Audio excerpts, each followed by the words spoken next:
you receive in exchange for work or promotion is taxable. IRS Code 61 says all income from whatever source derived counts as income. That means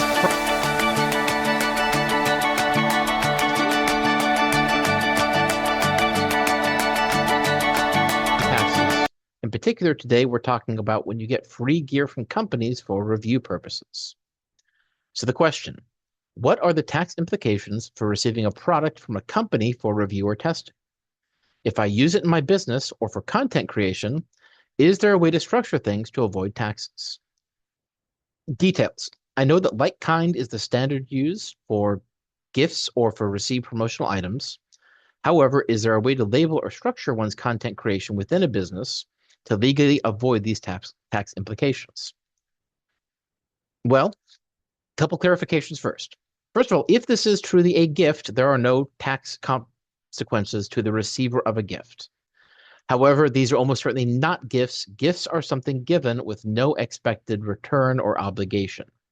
In this case, if they are giving it to you and the expectation is that you review it and do a video, then it's not a gift. The other thing is it's not like kind that's used, it's fair market value. The fair market value of what you receive is what is going to be used to determine how much income, if any, this is worth. Now let's start off. Anything you receive in exchange for work or promotion is taxable. IRS Code 61 says all income from whatever source derived counts as income. That means property. So legally, if a company gives you, say, a $200 item expecting a review or mention, that's barter. They paid you a $200 item in exchange for your review. Now, there are some legitimate exceptions. Again, if it is truly a gift with no expectation of return, not taxable. If it is some sort of a sample that is used up in the review, then it's also not going to be taxable. So for example, if they give you, I don't know, a cleaning thing that's used up in the test, that's not going to be considered taxable income. If it's a loan or a test unit that must be returned, it's not taxable.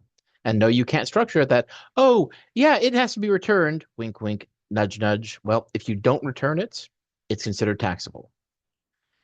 Finally, if the product has no resale or business value, then the fair market value might be zero.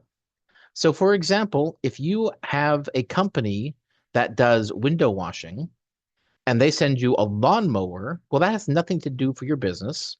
There is no market value for that in your business, and therefore potentially you could call the fair market value zero. If an item is of such poor quality, you consider it to be worthless. Similarly, you could say the fair market value is zero, no income. That said, you're maybe overcomplicating it because there's another way to avoid the taxes on this.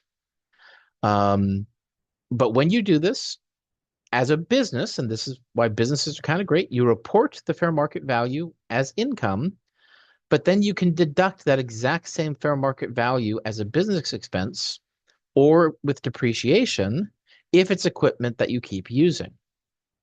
So let's say you get a $500 camera for review and you're a photographer. You use cameras in your business. Well, you report that camera as $500 of income, but then you write off that $500 camera as a business expense. Remember, this is essentially legally the exact same thing as if they gave you $500. You took that $500 and went and bought a camera with it and then used that camera in your business. Now, if you don't use it in your business or don't keep using it in your business, it's a little bit trickier. Maybe you can't write it off. It's also a little trickier if you're a very large company. And by large company, I mean over $2 million a year in revenue. There are limits to what you can expense versus depreciate. Or, and you should be so lucky that this is an issue, if they give you a $50,000 truck, well, you can't expense a vehicle. You have to depreciate that. So you're not going to take that full $50,000 in the first year you get it. Frankly, I think that would be a great problem to have.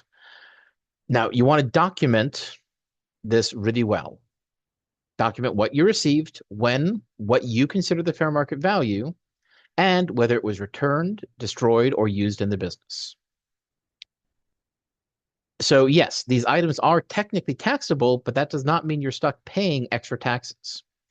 As long as you really are using them in your business, whether for videos or demos or testing, or actually, taking a hammer and using it out in the field or something, you can typically deduct that value right back out. The important part is to track this for the fair market value and use consistent accounting. Now, many people skip this. They know that it cancels out, and so they don't report the income, they don't report the expenses. That's technically improper, and if the IRS catches you doing that, they can say you owe on that income, and since you didn't expense it and you didn't keep records of the expensing, you may not be able to deduct it. Frankly, I've not really ever heard of that happening. So if you just ignore it, you probably won't get in trouble, but the lawyer may has to say that's not the proper way to do it. So when you get free stuff for your business, it isn't really free, but if you handle it right, it's usually not going to cost you any money either. Now, you all know I've worked with many business owners to cut their tax bills by thousands, tens of thousands, in a few cases, hundreds of thousands of dollars. But recently, I've started to work with anybody who's paying more than $30,000 a year in federal income taxes, including high-earning W-2 employees. So if that's two, please reach out to me and let's see if you're overpaying your taxes, and if so, by how much. Please head over.